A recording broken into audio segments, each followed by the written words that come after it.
Hello students, today we will discuss a new chapter, hydrocarbons. This is unit number 13 of second NCERT textbook. Hydrocarbons की अगर हम बात करें, जैसे word है हाइड्रो एंड कार्बन्स, उसी से ही ये चीज़ निकल के आ रही है कि ऐसे सारे compounds and to be very specific ऐसे सारे ऑर्गेनिक कंपाउंड्स जिसमें हाइड्रोजन और कार्बन प्रेजेंट होंगे, या फिर ये कहें जिसमें कार्बन प्रेजेंट होगा अलोंग विद हाइड्रोजन, उसको हम बोलेंगे हाइड्रोकार्बन्स. तो all those organic compounds which consist of only carbon and hydrogen, they are called hydrocarbons. ये एक डेफिनेशन है हाइड्रोकार्बन की कि ऐसे सारे ऑर्गेनिक कंपाउंड्स जिसमें कार्बन और हाइड्रोजन प्रेजेंट हो उन्हें हम बोलते हैं हाइड्रोकार्बन. और फिर इन्हीं प्योर हाइड्रोकार्बन से, यानी कि ऐसे कंपाउंड्स जिसमें कार्बन और हाइड्रोजन प्रेजेंट है, उसी से ही हम दूसरे और कंपाउंड्स ड्राइव करते हैं. जैसे कि अगर हमें मिथाइल क्लोराइड बनाना है तो हम वो मीथेन में सब्स्टिट्यूशन करके, मीथेन जो एक प्योर हाइड्रोकार्बन है क्योंकि उसके स्ट्रक्चर में सिर्फ कार्बन और हाइड्रोजन आएगा, उससे हम डेरिवेटिव ऑब्टेन कर रहे हैं विच इज CH3Cl या फिर मिथाइल क्लोराइड. तो first of all the definition that organic compounds composed of carbon and hydrogen are called hydrocarbon. ये सबसे सिंपलेस्ट और पेरेंट ऑर्गेनिक कंपाउंड होते हैं. अब इसी में ही अगर हम, जैसे हमने मीथेन लिया और इसी में ही हम सब्स्टिट्यूशन करें, यानी एक हाइड्रोजन निकाल के और एक Cl एटम लगा दें, तो वी विल गेट CH3Cl. तो ये हमारे पास हाइड्रोकार्बन है और ये आ जाएगा डेरिवेटिव. तो जो कंपाउंड हम ऑब्टेन कर रहे हैं जिस हाइड्रोकार्बन से, उससे हम बोल देते हैं पेरेंट हाइड्रोकार्बन. तो ये पेरेंट हाइड्रोकार्बन है और उसका डेरिवेटिव हमारे पास आ गया मिथाइल क्लोराइड और क्लोरोमीथेन. रिप्लेसमेंट कर रहे हैं हम, हाइड्रोजन एटम हटा रहे हैं और Cl एटम को लगा रहे हैं. अब अगर हम हाइड्रोकार्बन के क्लासिफिकेशन की बात करें तो सबसे पहली बात कि क्लासिफिकेशन का क्राइटेरिया क्या है, किस बेसिस पे हम हाइड्रोकार्बन को क्लासिफाई कर रहे हैं. तो बेसिकली हम स्ट्रक्चर के बेसिस पे हाइड्रोकार्बन को क्लासिफाई करते हैं. और जब हम स्ट्रक्चर के बेसिस पे हाइड्रोकार्बन को क्लासिफाई करते हैं तो हमारे पास तीन तरह के हाइड्रोकार्बन हो सकते हैं. एक सैचुरेटेड हाइड्रोकार्बन,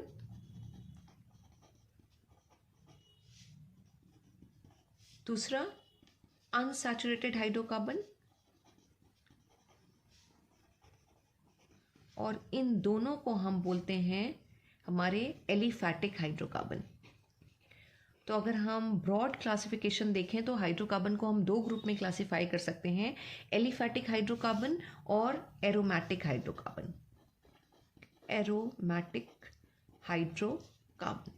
अब एलिफैटिक हाइड्रोकार्बन भी हमारे दो ग्रुप में है, सैचुरेटेड और अनसैचुरेटेड. इतनी बेसिक चीज़ें हम पढ़ चुके हैं क्लास 10th में भी कि सैचुरेटेड हाइड्रोकार्बन्स को हम एल्कीन्स कहते हैं और अनसैचुरेटेड हाइड्रोकार्बन्स हमारे होते हैं एल्कीन्स और एल्काइंस. यानी ऐसे सारे ऑर्गेनिक कंपाउंड्स जिसमें आइदर डबल बॉन्ड प्रेजेंट हो या फिर ट्रिपल बॉन्ड प्रेजेंट हो, तो वो हमारे अनसैचुरेटेड हाइड्रोकार्बन्स कहलाते हैं.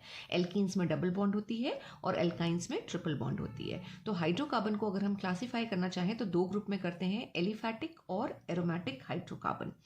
अब एलिफैटिक हाइड्रोकार्बन और एरोमैटिक हाइड्रोकार्बन में बेसिक डिफरेंसेस क्या होते हैं. जब हम डिफरेंसेस पूछे जाएं हमसे तो हम क्या मेन डिफरेंसेस बताएं कि एलिफैटिक और एरोमैटिक में क्या डिफरेंस है. सबसे पहली चीज़ हम कार्बन हाइड्रोजन रेशियो की बात करते हैं. अगर हम एलिफैटिक हाइड्रोकार्बन की बात करें तो इसमें कार्बन हाइड्रोजन का जो रेशियो होता है वो काफ़ी ज़्यादा होता है. आई मीन टू से कि अगर आप इसमें सबसे बेसिक भी उठा लें, पहला मेंबर जो मीथेन है, तो एक कार्बन और 4 हाइड्रोजन है, तो कार्बन हाइड्रोजन का रेशियो ज़्यादा है. लेकिन एरोमैटिक हाइड्रोकार्बन की जब हम बात करते हैं तो इसमें जो पेरेंट हाइड्रोकार्बन इसका आता है एरोमैटिक हाइड्रोकार्बन का, वो बेंजीन है, यानी C6H6 रेशियो आ रहा है, 1:1 का रेशियो आ रहा है. तो comparatively number of hydrogen atoms कम होते हैं जब हम कार्बन के साथ कंपेयर करते हैं एरोमैटिक हाइड्रोकार्बन में. और एलिफैटिक में जब हमने मीथेन लिया था तो एक कार्बन और 4 हाइड्रोजन था, तो नंबर ऑफ हाइड्रोजन आइटम यहाँ पे ज़्यादा मिलेंगे हमको और यहाँ पे कम मिलेंगे. दूसरे डिफरेंस में अगर हम आए तो जब हम एलिफैटिक हाइड्रोकार्बन की बात करते हैं तो इनकी कोई अपनी एक स्पेसिफिक ओडर या प्लेजेंट ओडर नहीं होती है. लेकिन एरोमैटिक हाइड्रोकार्बन में आपको ज़्यादातर कंपाउंड्स में एक स्पेसिफिक ओडर देखने को मिलेगी। जैसे नैप्थलीन, नैप्थलीन कंपाउंड को हम उसकी ओडर से, उसकी स्मेल से ही बता सकते हैं कि ये नैप्थलीन होगा। ऑयल ऑफ विंटरग्रीन, इन सब की अपनी स्पेसिफिक स्मेल है। तो बेसिकली एलोफैटिक हाइड्रोकार्बन को हम बोलते हैं कि इनकी कोई प्लेजेंट ओडर नहीं होगी, लेकिन एरोमेटिक हाइड्रोकार्बन की प्लेजेंट ओडर होती है। अब लैब में अगर हमें आइडेंटिफाई करना हो तो हम और किस बेसिस पे कर सकते हैं एलिफैटिक हाइड्रोकार्बन और एरोमेटिक हाइड्रोकार्बन को कैसे डिस्टिंग्विश कर सकते हैं, तो हम फ्लेम टेस्ट करते हैं। एरोमेटिक हाइड्रोकार्बन में कार्बन कंटेंट ज़्यादा होता है, तो जब हम एरोमेटिक हाइड्रोकार्बन को बर्न कराते हैं तो जो कंबशन यहाँ पे होता है, एक तरह का इनकम्प्लीट कंबशन होता है और यहाँ पे सूटी फ्लेम आती है। यानी एरोमेटिक हाइड्रोकार्बन को जब हम बर्न करेंगे तो ब्लैक कलर की स्मोकी फ्लेम, जिसे हम सूटी फ्लेम कहते हैं, तो ये सूटी फ्लेम देते हैं, SOOTY, सूटी फ्लेम देंगे। लेकिन जो एलिफैटिक हाइड्रोकार्बन है ये नॉन सूटी फ्लेम देते हैं, नॉन सूटी फ्लेम, यानी कि जो कंबशन होगा वो कंप्लीट कंबशन होता है। और जो अगर फ्लेम कलर की हम बात करें बर्नर पे तो ब्लू कलर की फ्लेम आएगी। तो एलिफैटिक हाइड्रोकार्बन की नॉन सूटी फ्लेम है और एरोमेटिक हाइड्रोकार्बन की सूटी फ्लेम आती है। तो ये कुछ बेसिक डिफरेंसेस हैं जो एलिफैटिक हाइड्रोकार्बन और एरोमेटिक हाइड्रोकार्बन में रहते हैं। मेन डिफरेंस जो भी हम स्ट्रक्चर के बेसिस पे क्लासिफाई कर रहे थे उसके बेसिस पे अगर हम बात करें तो एलिफैटिक हाइड्रोकार्बन जो हैं उनमें कोई भी डीलोकलाइज पाई इलेक्ट्रॉन नहीं होते हैं। ये ओपन चेन भी हो सकते हैं और रिंग में भी प्रेजेंट हो सकते हैं, लेकिन रिंग ऐसी होगी जिसमें कॉन्जुगेशन नहीं होगा, यानी alternate single and double bond नहीं होंगे, राइट, और होमोसाइक्लिक रिंग होगी। लेकिन एरोमेटिक हाइड्रोकार्बन जो है उसमें रिंग ज़रूर प्रेजेंट होगी। मोस्टली एक हेक्सागोनल रिंग होती है, नीचे कार्बन की रिंग होती है हेक्सागोनल शेप में, और वो रिंग होमोसाइक्लिक और हेट्रोसाइक्लिक दोनों हो सकती है। एज वेल एज इसमें हमेशा हमें रिंग कंपाउंड ही देखने को मिलेंगे। एरोमेटिक हाइड्रोकार्बन में कभी भी हमें स्ट्रेट चेन कंपाउंड नहीं मिलते हैं, लेकिन एलिफैटिक में हमें स्ट्रेट चेन कंपाउंड्स भी मिलेंगे as well as ring compounds भी मिलेंगे। तो जब हम एलिफैटिक हाइड्रोकार्बन की बात करते हैं तो एलिफैटिक हाइड्रोकार्बन को हम बोल सकते हैं कि ये ओपन चेन के फॉर्म में भी हैं, एल्केन, एल्कीन और एल्काइन। और जब हम इसके रिंग की बात करते हैं, यानी कि जो एलिफैटिक हाइड्रोकार्बन साइक्लिक कंपाउंड्स हमारे होते हैं वो साइक्लो एल्केन्स, साइक्लो एल्कीन्स और साइक्लो एल्काइंस हो सकते हैं। तीनों ग्रुप आएंगे एलिफैटिक हाइड्रोकार्बन में। तो ये दो ग्रुप आ गए हमारे पास एलिफैटिक हाइड्रोकार्बन के। पहला है एसाइक्लिक, यानी साइक्लिक स्ट्रक्चर ए मींस एब्सेंट होगा, जिसे हम ओपन चेन स्ट्रक्चर भी बोलेंगे, ओपन चेन हाइड्रोकार्बन्स बोलेंगे। और इसमें तीन ग्रुप हमारे पास आ जाते हैं, एल्केन्स, एल्कीन्स और एल्काइंस। जिसमें से एल्केन्स जो है वो सैचुरेटेड हाइड्रोकार्बन होंगे। सैचुरेटेड हाइड्रोकार्बन का मतलब है कार्बन की जो टेट्रावेलेंसी है वो सारी की सारी सिंगल कोवलेंट बॉन्ड से, यानी कि सिग्मा बॉन्ड से सेटिस्फाई हुई होगी। लेकिन एल्कीन्स और एल्काइंस में डेफिनेटली पाई इलेक्ट्रॉन जरूर प्रेजेंट होंगे, पाई बॉन्ड जरूर प्रेजेंट होगा। एल्कीन्स में कार्बन कार्बन के बीच में डबल बॉन्ड आती है, डबल बॉन्ड का मतलब एक सिग्मा और एक पाई। और एल्काइंस में कार्बन कार्बन के बीच में ट्रिपल बॉन्ड प्रेजेंट होगी, एटलीस्ट एक ट्रिपल बॉन्ड जरूर आएगी स्ट्रक्चर में, और अगर एक ट्रिपल बॉन्ड प्रेजेंट है तो उनको हम बोलते हैं एल्काइंस, एल्काइंस, ठीक है। और एक ट्रिपल बॉन्ड में हमारी एक सिग्मा और दो पाई एग्जिस्ट करती हैं। तो एल्केन्स जिसका जनरल फॉर्मूला CnH2n+2 होता है, और एल्कीन CnH2n और एल्काइन CnH2n-2, ये सब जनरल फॉर्मूला हैं जो बाद में हम डिटेल में एल्केन, एल्कीन, एल्काइंस के साथ पढ़ेंगे। एल्केन्स को बेसिकली कहते हैं पैराफिन्स, पैरा और फिन्स। अब ये पैराफिन्स कहाँ से आया है, तो पैरा आया है, और ये पूरा वर्ड ही जो आया है वो लैटिन लैंग्वेज से आया है, जिसमें पैरा जो डिराइव हुआ है वो पैरम से हुआ है।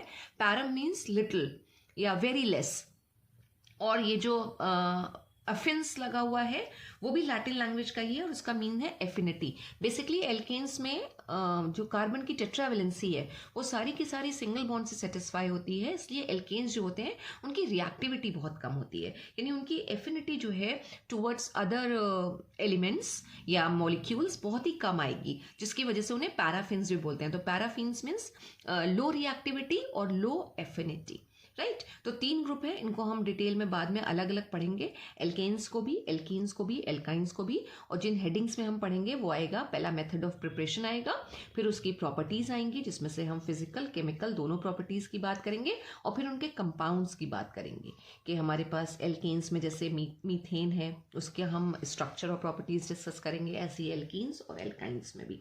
दूसरा ग्रुप जो एलिफैटिक हाइड्रोकार्बन का है वो है एलीसाइक्लिक। अब एलीसाइक्लिक जो है वो 2 वर्ड से मिलकर बना हुआ है, एली एंड साइक्लिक। यहाँ एली स्टैंड्स फॉर एलिफैटिक, यानी स्ट्रक्चर में साइक्लिक या रिंग तो प्रेजेंट होगी ही होगी, लेकिन वो रिंग कैसी होगी, वो होगी एलिफैटिक इन नेचर, एरोमेटिक नहीं होगी। एरोमेटिक रिंग का मतलब है डीलोकलाइजेशन ऑफ पाई इलेक्ट्रॉन, यानी alternate single and double bond present होना रिंग स्ट्रक्चर के साथ। तो यहाँ रिंग तो है लेकिन alternate single and double bond arrangement नहीं होगा, और उसी को हम बोलते हैं एलिफैटिक साइक्लिक कंपाउंड्स या फिर क्लोज चेन कंपाउंड। जैसे ए साइक्लिक ओपन चेन थे, वैसे ही एलिसाइक्लिक हमारे क्लोज चेन कंपाउंड होते हैं, और इसमें भी हमारे 3 ग्रुप्स आ जाएंगे। पहला ग्रुप अगर हम बात करें तो साइक्लो एल्केन्स, ये सब हमने पहले भी डिस्कस किया है जब हमने जीओसी पढ़ी थी। साइक्लो एल्केन्स, साइक्लो एल्केन्स का फॉर्मूला और एल्कीन्स का फॉर्मूला सेम ही होता है। इसका फॉर्मूला होता है CnH2n +1 - G। G is the number of ring present in the system or arrangement or the molecule, और मोस्टली G की वैल्यू 1 होती है, तो +1 - 1 कैंसिल हो जाते हैं, और साइक्लो एल्केन्स का फॉर्मूला आता है CnH2n, और एल्कीन्स का भी सेम फॉर्मूला होता है CnH2n, राइट। अब साइक्लो एल्केन में हम बात करें तो मिनिमम 3 कार्बन से रिंग बनती है, और साइक्लो एल्केन के एग्जाम्पल्स हमारे पास आ जाएंगे। साइक्लोप्रोपेन अगर हम बात करें तो साइक्लोप्रोपेन का ये स्ट्रक्चर आ जाता है, 3 कार्बन होंगे और तीनों एक ट्राइंगल में अटैच्ड होंगे, तो 3 कार्बन है और 6 हाइड्रोजन है, यानी जितने कार्बन है 3 कार्बन, हाइड्रोजन क्या हो रहे हैं उसके डबल हो रहे हैं, राइट, 6 आएंगे। तो साइक्लोप्रोपेन, साइक्लो हम लगाते हैं हम जब उनका नॉमेनक्लेचर करते हैं, ठीक है, या फिर इसको ट्राईमिथिलीन भी बोल देते हैं, लेकिन मोस्ट जो कॉमन नेम है वो साइक्लोप्रोपेन है। इसी तरह अगर हमें साइक्लोब्यूटेन बनाना हो तो 4 कार्बन आ जाएंगे, कुछ इस तरह का अरेंजमेंट आ जाएगा। एज यू कैन सी के none of the carbon is free, सारे के सारे कार्बन एक दूसरे से अटैच्ड हैं, तो एक क्लोज स्ट्रक्चर आ रहा है, और रिंग स्ट्रक्चर की यही पहचान है कि सारे कार्बन एक दूसरे से कनेक्टेड होंगे। और ओपन चेन में क्या होगा, जो फर्स्ट और लास्ट कार्बन आता है उसका एक एक एंड हमेशा फ्री रहता है, तो this is cyclopropane, this is cyclobutane, और ऐसे ही हम साइक्लोपेंटेन का भी स्ट्रक्चर बना सकते हैं। दूसरा नाम भी याद रखिएगा, जैसे इसको ट्राईमिथिलीन बोला था इसी तरह हम इसको टेट्रामिथिलीन भी बोल सकते हैं। और 5 कार्बन आएंगे, जैसे कुछ इस तरह का स्ट्रक्चर है। ये स्ट्रक्चर क्या रिप्रेजेंट कर रहा है, अगर हम बोलें बॉन्ड लाइन स्ट्रक्चर हमने बनाया है, राइट, जिसमें जितने भी ये पॉइंट्स आ रहे हैं 1 2 3 4 5 ये नंबर ऑफ कार्बन्स को रिप्रेजेंट कर रहे हैं। और जो स्ट्रक्चर बना है, जो क्लोज्ड रिंग स्ट्रक्चर बना हुआ है हमारा, उसमें कोई भी डबल बॉन्ड जैसी चीज नहीं आ रही है, तो इसका मतलब ये सैचुरेटेड हाइड्रोकार्बन होगा।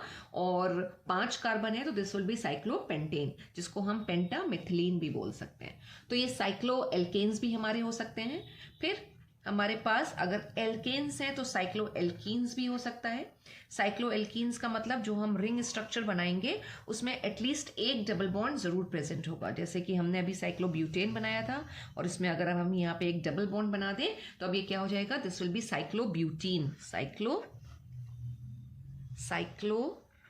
और ब्यूटीन, राइट। और अगर यही साइक्लोहेक्सीन बनाना हो तो एक हेक्सागोनल रिंग आ जाएगी, ये स्ट्रक्चर, और एक डबल बॉन्ड हमने बना दिया, यहाँ पे बना दिया, तो दिस इज साइक्लो और हेक्सीन का स्ट्रक्चर हो गया। ENE से टर्मिनेशन होगा, ये हमने नॉमेनक्लेचर में सीखा था। और लास्ट ग्रुप फिर हमारा इसी में आ जाएगा साइक्लो एल्काइंस। और साइक्लो एल्काइंस का मतलब है कि स्ट्रक्चर में क्या होना चाहिए, एटलीस्ट एक ट्रिपल बॉन्ड प्रेजेंट होना चाहिए, साइक्लो एल्काइंस। तो साइक्लो एल्काइंस में अगर हमने ये स्ट्रक्चर बना के दिया दिस, तो how many carbons are present, 5 carbons are present, और हमने यहाँ पे ट्रिपल बॉन्ड दिखा दी, ये ट्रिपल बॉन्ड।